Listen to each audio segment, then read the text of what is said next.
आज की वीडियो 5वीं क्लास के बच्चों की स्पेशल डिमांड पर है। 2023-24 में 5वीं क्लास का पेपर 2 घंटे का होगा और ये वीडियो हिंदी क्लास के लिए है जो 50 नंबर का होगा।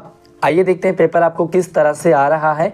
उससे पहले वीडियो को लाइक कर लो, अपने दोस्तों को भी क्लास ग्रुप में शेयर कर देना। साथ में चैनल पर पहली बार आए तो सब्सक्राइब कर लो, क्योंकि यहाँ पर आपको और भी मज़ेदार बढ़िया वीडियो मिलती रहती है। सबसे पहले पेपर को समझते हैं। पेपर में 4 पार्ट होंगे, पठन, लेखन, व्याकरण और जो आपकी बुक है पाठ्य पुस्तक। सबसे पहले पठन से 10 नंबर का पूछा जाएगा। तो यहाँ पर हम देखेंगे एक पैसेज है और ये पैसेज आपको सड़क सेफ्टी को लेकर के, रोड सेफ्टी को लेकर। सबसे पहले थोड़ा सा इसे समझ लेते हैं। आजकल बच्चों से जुड़े सड़क दुर्घटना के मामले काफ़ी बढ़ते जा रहे हैं। एक रिपोर्ट के अनुसार सड़क पर पैदल चलने वाले बच्चों में सड़क दुर्घटना होने का जोखिम अधिक होता है। बड़े बुजुर्गों से बच्चों में ज़्यादा होता है। सड़क पर चलते समय किसी भी अप्रिय घटना से बचने के लिए बच्चों को सड़क सुरक्षा नियमों का पालन करना चाहिए। भाई बच्चों को प्रॉब्लम ना हो, इसलिए सड़क के जो नियम हैं वो सबको पता होना चाहिए। बच्चों को हमेशा सड़क के किनारे फुटपाथ पर चलना चाहिए। फुटपाथ होता है सड़क के दोनों तरफ, तो फुटपाथ पर चलें। बच्चों को सड़क पार करते समय दौड़ना बिल्कुल नहीं चाहिए। बहुत सारे बच्चे दौड़ जाते हैं, तो दौड़ना नहीं है। सड़क हमेशा जेब्रा क्रॉसिंग पार करनी चाहिए। से जेब्रा क्रॉसिंग आपने देखा होगा, रेड लाइट के पास में जेब्रा क्रॉसिंग होता है, से लाइन से वाइट लाइन। कितने बच्चों ने वो जेब्रा क्रॉसिंग देखी है और आप जेब्रा क्रॉसिंग से ही रोड क्रॉस करते हो? तो मुझे कमेंट ज़रूर करना। आप अपनी क्लास, अपने स्कूल और अपना नाम भी मेंशन करना। आगे देखो, सड़क पार करते समय आते जाते वाहनों का भी ध्यान रखना चाहिए। भाई रोड पार कर रहे हो तो आने जाने वाले जो बस गाड़ियाँ हैं उनको भी ध्यान रखना चाहिए, कोई आ तो नहीं रहा। अगर जेब्रा क्रॉसिंग नहीं है तो पहले से एक सुरक्षित स्थान पर रुकना चाहिए। उसके बाद दाईं ओर देखो, बाईं ओर देखो, दोनों तरफ। अगर इस दौरान कोई सड़क पर तेज़ गति से कोई वाहन आ रहा हो तो पहले उसे जाने दो, उसकी प्रतीक्षा करनी चाहिए। फिर जब यह सुनिश्चित हो जाए कि रास्ता पूरी तरह से साफ है तो ही सावधानी से सड़क पार करनी चाहिए। और ये सड़क सेफ्टी, रोड सेफ्टी सिर्फ बच्चों के लिए नहीं, बड़ों के लिए, लेडीज जेंट्स सभी के लिए हैं। तो इन बातों का सभी को ध्यान रखना चाहिए। अब यहाँ पर आपको 5 प्रश्न हैं और गद्यांश को पढ़ करके आपको घेरा लगाना है। देखिए यहाँ पर प्रश्न पढ़ते हैं, बहुत आसान हो गया प्रश्न। पहला प्रश्न है, बच्चों को सड़क दुर्घटना से बचने के लिए क्या करना चाहिए? हमेशा दौड़ करके सड़क पार करनी चाहिए? बिल्कुल नहीं। सड़क के किनारे फुटपाथ पर चलना चाहिए? बिल्कुल सही है। कभी भी सड़क पार नहीं करना चाहिए? तो भाई सड़क पार तो करना ही पड़ेगा, तो ये भी गलत है। मतलब आपका ये भी गलत है, ये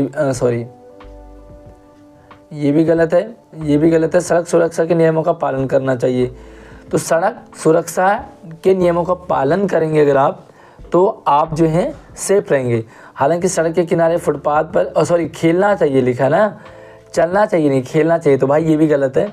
आपका जो करेक्ट आंसर है वो है डी, सड़क सुरक्षा के नियमों का पालन करना चाहिए। बहुत आसान पेपर रहेगा आपके लिए। सड़क दुर्घटना होने का जोखिम किन में सबसे अधिक रहता है? तो भैया अभी तो बताया आपको, किस में रहता है? बस से जाने वाले बच्चों में नहीं होता, गाड़ी से जाने वालों में नहीं होता, घर पर रहने वालों में नहीं होता, बल्कि पैदल चलने वालों में होता है ना। छोटे बच्चे होते पैदल, उनमें होता है। सड़क पार करते समय हमें कहाँ चलना चाहिए? तो ये तो बहुत ही आसान है, हमें फुटपाथ पर चलना चाहिए, है ना। जेब्रा क्रॉसिंग पर चलना नहीं चाहिए, बल्कि जेब्रा क्रॉसिंग से रोड क्रॉस करनी चाहिए। लेकिन चलना कहाँ चाहिए? सड़क पार करते समय, सड़क पार करते समय तो हमें जेब्रा क्रॉसिंग से ही पार करना चाहिए। फुटपाथ शब्द का अर्थ क्या है? फुटपाथ जो पैदल चलने के लिए रास्ता होता है, तो वाहनों का आना जाना नहीं होता। पैदल चलने का रास्ता, सड़क सुरक्षा के नियम और दुर्घटना होने का जोखिम, आपको पैदल चलने का रास्ता फुटपाथ कहलाता है। इनमें से सुरक्षित शब्द का उल्टा अर्थ कौन सा है? एक तो सुरक्षित होता है, दूसरा खतरनाक होता है ना। सुरक्षा और खतरनाक, तो इसका जो सिमिलर है, सुरक्षित का सिमिलर क्या होगा?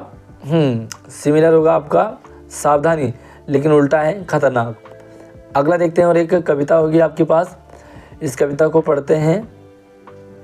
बांस एक घास है, हरी कहीं पीली, इसी से बनती है बांसुरी सुरीली।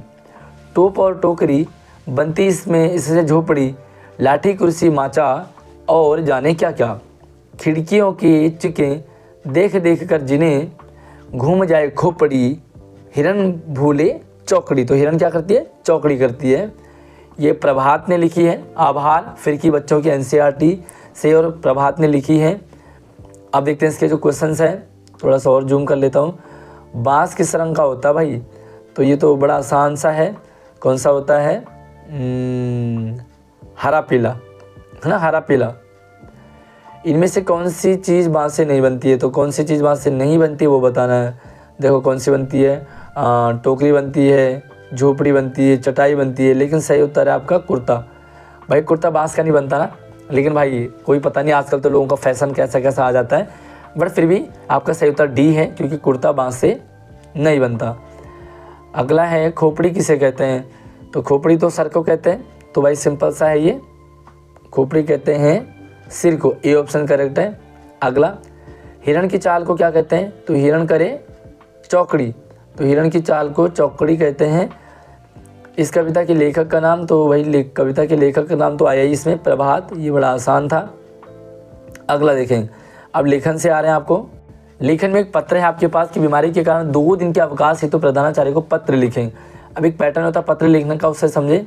सेवा में, देखो यहाँ पर सेवा में आ गया, अब आप क्या लिखोगे, श्रीमान या श्रीमती प्रधानाचार्य महोदय, अपने स्कूल का नाम और स्कूल का पता। अब यहाँ पर आपको लिखना विषय, विषय क्या लिखना है, 2 दिन की छुट्टी हेतु, ठीक है, तो छुट्टी हेतु प्रार्थना पत्र, बस इतना आपको विषय में लिखना है। अब आप एक्सप्लेन कर दिए, महोदय सविनय निवेदन है कि जो है आप 2 दिन की छुट्टी, मुझे गांव जाना पड़ रहा है परिवार के साथ, इसलिए मुझे 2 दिन की छुट्टी चाहिए। अतः महोदय से निवेदन है कि 2 तारीख 5 से लेकर के 6 तारीख तक 2 दिन का अवकाश प्रदान कीजिएगा, आपकी महान कृपा होगी, धन्यवाद। इधर आप डेट डाल देंगे, इधर लेफ्ट साइड में, फिर यहाँ पे अपना नाम, प्रार्थी, क्लास, रोल नंबर वगैरह वगैरह आप यहाँ पर मेंशन कर देंगे। अगला है, अपनी ओर से पंक्तियाँ जोड़ करके दी गई कविता को पूरा करेंगे। अब आपको पहले पढ़े, सबसे पहले इसे पढ़ेंगे, फिर पढ़ने के बाद देखेंगे इसमें करना क्या है। बहुत सयानी चींटी रानी, मीठी चीज़ों की दीवानी, जितनी छोटी उतने गुण, सदा काम करने की धुन, एक बार जो दिल से ठाना, बस पूरा करके दिखलाना। यहाँ पर चींटी के ऊपर 4-6 लाइन है, तो इन्हीं लाइनों को पूरा करके आपको 2 लाइन और जोड़नी है यहाँ पर। तो 2 लाइन भाई मुझे आ गई है, यहाँ पे लिख सकते हैं कि जब भी देखो चलती रहती, 2 लाइन जोड़नी है ना आपने, यहाँ पे लिखेंगे जब भी देखो चलती रहती, मेहनत से ये कभी न डरती, मेहनत से ये कभी न डरती, जब भी देखो चलती रहती। तो आप भी चींटी से ज़रूर सबक लें कि चींटी देखो हमेशा काम करती रहती है, अच्छे काम, और कभी मुश्किलों से नहीं घबराती, बस अपने काम में डटी रहती है। आगे है, मेरी माँ या मेरे पिता पर 5 वाक्य लिखेंगे, तो या तो अपनी माँ पे लिखो, है ना, माँ के बारे में लिखो, माँ हमें जन्म देती है, हमारा भरण पोषण करती है, सबसे पहले टीचर माँ होती है, माँ हमारा बहुत ख्याल करती है, हमें प्यार करती है, हमें दुश्मनों से बचाती है। तो बहुत सारी आप माँ के लिए लिख सकते हैं। पिता के लिए, तो पिता के लिए भी इसी तरह से, पिता हमारे लिए कमा के लाते हैं, हमारे लिए बहुत मेहनत करते हैं, बाहर रहते हैं और बहुत सारी परेशानियों को झेल करके हमारे लिए रात में आइसक्रीम, चिज्जी, मूंगफली, मतलब ये सारी चीज़ें ले करके आते हैं, हमें झुलाते हैं, खिलाते हैं, कुछ भी लिख सकते हैं। बाकी आप मुझे कमेंट सेक्शन में ज़रूर बताएंगे कि मम्मी पापा में से आप ज़्यादा टाइम किसके साथ स्पेंड करते हो, है ना। तो कमेंट में ज़रूर लिखें, अपना नाम और अपने स्कूल का नाम ज़रूर मेंशन करें, ताकि ये समझ में आए कि आप कौन से स्कूल से इस वीडियो को देख रहे हैं। तो अपने प्यारे से स्कूल का नाम ज़रूर लिखें। अच्छा, या तो ऊपर वाला करेंगे आप 2 लाइन, या नीचे आपको एक और सवाल दे रखा, अपने घर की खिड़की या दरवाजे से बाहर दिखाई देने वाले दृश्य का वर्णन 4 वाक्यों में करना, 4-5 वाक्यों में। आपको अपने घर से बाहर खिड़की से क्या दिखता है, दरवाजे से, तो भाई 4-5 लाइन लिख सकते हैं। हमें खिड़की से बाहर देखेंगे तो हमें गली दिखाई देती है, पहले लाइन, गली में बहुत सारे लोग चलते रहते हैं, बैठे रहते हैं, वहाँ पर काफ़ी सारी गाड़ियाँ चलती है। अपने खिड़की गली में जो हम खेल रहे होते हैं, वहाँ हमेशा जो है छुट्टी वाले दिन गली में खेल रहे होते हैं। इस तरह से आप 4-5 वाक्य कुछ भी लिख सकते हैं। तो आप अपने घर की खिड़की दरवाजे से बाहर दिखाई देने वाले दृश्य, आपके घर के बाहर क्या क्या दृश्य दिखाई देता है आपको, कौन सा, तो आप कमेंट में ज़रूर लिखें, ताकि आप अपनी इंगेजमेंट ज़रूर बनाए रखें, ताकि आपको बीच बीच में आंसर भी आते रहेंगे। अब अगला प्रश्न है आपके लिए व्याकरण, ग्रामर से आ गया। फूल के दो पर्यायवाची शब्द, फूल है ना, फ्लावर्स, तो फ्लावर्स को क्या कहते हैं, सुमन और कुसुम। क्या लिखेंगे, यहाँ पर लिखेंगे सुमन और यहाँ पे लिखेंगे कुसुम। ठीक है, एक और लिख देंगे पुष्प, और आपको जो भी लिखना होगा इसमें से लिख लेंगे। ठीक है, सुमन कुसुम पुष्प। इस वाक्य में उचित स्थान पर विशेषण दोबारा लगा कर लिखिए। तो आपने विशेषण लगाना, उसके पास गाड़ी है, उसके पास गाड़ी है, तो विशेषण लगाएंगे उसके पास, और यहाँ पर लिख दोगे सुंदर गाड़ी है ना, अच्छी गाड़ी है, सुंदर गाड़ी है, लाल गाड़ी है, रंगीन गाड़ी है, कुछ भी लिख सकते हैं आप, विशेषण जोड़ना है। आगे देखो, इन वाक्यों में भाववाचक संज्ञा के नीचे रेखा खींचेंगे, भाववाचक संज्ञा के नीचे रेखा खींचेंगे। नेहा और राबिया में दोस्ती है, तो पहले में दोस्ती, उसकी आवाज़ बहुत मिठास है आवाज़ में, तो मिठास, ये दोनों आपके भाववाचक हो गए। आगे देखो, निम्न वाक्य कारक शब्द का, की, को, में, ने से ने भर करके पूरा करना है। तो यहाँ पर फिल इन द ब्लैंक्स आपको भरना है। माँ ने, तो पहले में क्या आएगा, ने कल दुकान से, तो पहले वाले में आपका ने आएगा, दूसरे वाले में से आएगा। आगे देखो, इस वाक्य में सही स्थान पर विराम चिन्ह लगाइए। तो विराम चिन्ह आपको लगाना है। ये लाइन दे रखी है आपको, एक बार देखते हैं। अरे नहीं, उसे 100 में से 90 अंक मिलते हैं, तो आप क्या करेंगे, विराम चिन्ह देखो, अरे नहीं, यहाँ पर कोमा लगा देंगे एंड यहाँ पे फुल स्टॉप लगा देंगे। आपका बस सिर्फ कोमा और फुल स्टॉप लगाना, आपको पूरे नंबर यहाँ पे मिल जाते हैं, बहुत अच्छा रहता है। अभी आपके पाठ्य पुस्तक पे आ गया, जो आपके पास बुक है हिंदी की जो आपकी सिलेबस में बुक लगी है, उसी बुक से आपको यहाँ पर क्वेश्चन लिखने, आंसर लिखने। तो ये तो जितना अच्छा आपने पढ़ा होगा उसी के अकॉर्डिंग आपका यहाँ पर पेपर आएगा, आपको समझ में आएगा। निम्न प्रश्नों के उत्तर देंगे, निम्न शब्दों के अर्थ लिखिए। तो भाई अर्थ क्या होता है, तस्तरी, तो तस्तरी क्या होता है, एक प्रकार की थाली, है ना, यहाँ पे लिख देंगे एक प्रकार की थाली। और नेकी क्या होता है, नेकी का मतलब होता है शुभ, सगुन, तो ये यहाँ पे लिखेंगे आप सगुन, है ना। तो ये नेकी, नेक मतलब नेक। आप यहाँ पर एक लाइन दे रखी है आपको कि रतन अपनी माँ की आँखों का तारा था, तो क्या है यहाँ पर आँखों का तारा अंडरलाइन कर रखा है। फिर पूछा आँखों का तारा मुहावरे का अर्थ लिखेंगे, तो आँखों का तारा मुहावरे का अर्थ है बहुत प्यारा होना, है ना। तो जैसे माँ को, उसका माँ के लिए उसका बच्चा आँखों का तारा होता है ना। तो आँखों का तारा, आप किसके आँखों के तारे हैं, सबसे ज़्यादा आपको कौन पसंद करता है, उसे आप कमेंट में ज़रूर लिखेंगे एंड उनसे आपका क्या रिश्ता है। ठीक है, तो प्यारे प्यारे से कमेंट आप ज़रूर करते रहिए। अगला है, यह शब्द किन दो शब्दों के मेल से बना है। यहाँ पर एक शब्द दे रखा आपको बेबस, इस बेबस में दो शब्द हैं, तो उन दोनों को लिखना। पहले तो बे उपसर्ग है, तो यहाँ पे बेस, और दूसरा है बस, बस मतलब गाड़ी। बस सिंपल सा है, आपको बे और बस लिखना है। आगे देखोगे, दिए गए शब्दों को उचित शब्द भरकर, दिए गए वाक्यों को उचित शब्द भर करके पूरा करेंगे। अब यहाँ पर चलिए एक बार देखें, जल चक्र के चित्र में होती है बहती हुई एक, तो क्या आएगा यहाँ पर, तो यहाँ पर 4 दे रखे। यहाँ पर पहला देखो, जल चक्र के चित्र में होती है मतलब बहती हुई एक नदी, तो यहाँ पे लिखेंगे आप नदी। दूसरा है, और उसके किनारे बसा हमारा तुम्हारा गांव, गांव या शहर, चारों तरफ का पानी नदी अपने साथ लेकर कहाँ मिलता है, समुद्र में, यहाँ पे लिखेंगे समुद्र, समुद्र में मिलती है। समुद्र से उठी, तो यहाँ पे आप लिख सकते हैं तरंगे, ये तरंग, समुद्र से उठी तरंग बादल में बदल जाते हैं, और पानी यहाँ पे लिखेंगे बारिश, बारिश के रूप में बरसकर धरती पर वापस आ जाता है। तो ये जल चक्र है, इस तरह से आपको यहाँ पर बदलना है। अब एक और सवाल आपको, बैठक और भोजन कक्ष के बीच कम हवादार अंधेरे गलियारे की बंद सी कोठरी में स्वामीनाथन की दादी अपने सारे सामान के साथ रहती थी। अब आपको क्या करना है, स्वामी की दादी के पास क्या क्या सामान था, तो क्या क्या सामान था यहाँ पर आप लिख सकते हैं, जो भी आपके चैप्टर से रिलेटेड है तो स्वामी की दादी के पास कुछ सामान था, वो सामान क्या है आपको यहाँ पर आंसर लिखना है।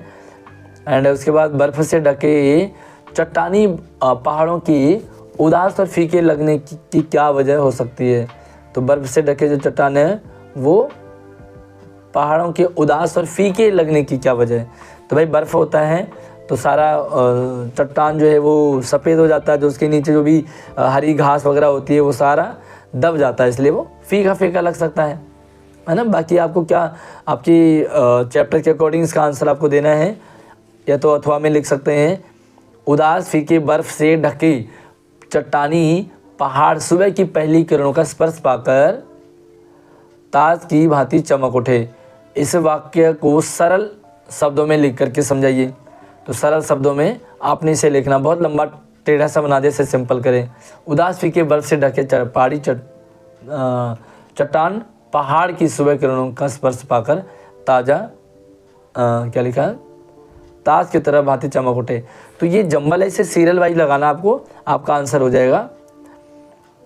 दी गई कविता के अंश को पढ़ो और प्रश्नों के उत्तर दो। तो कविता आपके पास ये भी पाठ्य पुस्तक से हैं, इसे एक बार पढ़ें। ना जाने किस अदृश्य पड़ोस से निकल कर आता था वह खेलने हमारे साथ, रतन जो नहीं बोल सकता था खेलता था हमारे साथ एक टूटे खिलौनों की तरह। तो ये जो आपके पास कविता दे रखी है और इस कविता से यहाँ पर प्रश्न है, क्या रतन की तुलना टूटे खिलौने से करना सही है। क्या रतन की तुलना टूटे खिलौने से करना सही नहीं है। तो भी टूटी फूटी चीज़ों से किसी की तुलना करना तो अच्छा नहीं है ना, क्योंकि टूटी फूटी का मतलब वो सही नहीं है, वो इंसान सही नहीं है, तो इसलिए ये गलत है। आगे देखोगे तो थोड़ा घबराते भी थे वह हम उनसे, क्योंकि समझ नहीं पाते थे उसकी घबराहटों को, ना इशारों में कहीं उसकी बातों को, न उसकी भयभीत आँखों में हर समय दिखती उसके अंदर की छटपटाहटों को। तो यहाँ पर भी कुछ क्वेश्चन है। जो बच्चा बोल नहीं सकता वह किस किस बात की आशंका से घबराहट महसूस कर सकता है। जो बोल नहीं पाता तो वो किस किस बात की आशंका से घबरा जाता है, क्या लगता है उससे कि मेरे साथ क्या क्या हो सकता है ना, इसलिए वो डर जाता है भाई कुछ ऐसा उसके साथ हो रहा हो। वो बोल नहीं पाएगा तो लोग उसकी बात नहीं समझ पाएंगे। तो यहाँ पर आप 2-3 लाइन लिखेंगे अपने चैप्टर के अकॉर्डिंग। तो ये जो पेपर है बहुत ही आसान पेपर था आपके पास। आपको और कौन कौन से सब्जेक्ट के पेपर चाहिए मुझे कमेंट कर दीजिए। मुझे इंस्टाग्राम पे और व्हाट्सएप पे, फेसबुक पे, ट्विटर पे सभी जगह फॉलो कर लीजिए। व्हाट्सएप चैनल को ज्वाइन कर लेना ताकि आपको वहाँ पर सारी अपडेट लगातार मिलती रहेगी। और इस साल जो है 5वीं में फेल होने का भी सिस्टम शुरू हो गया है, तो आपको बहुत अच्छे तरीके से अपनी तैयारी करनी है। शेयरिंग कर दो इस वीडियो को ज़्यादा से ज़्यादा ताकि सभी तक पहुँचे, और चैनल को सब्सक्राइब कर लो ताकि आने वाली वीडियो भी आपको लगातार और बराबर मिलती रहेगी। जय हिंद।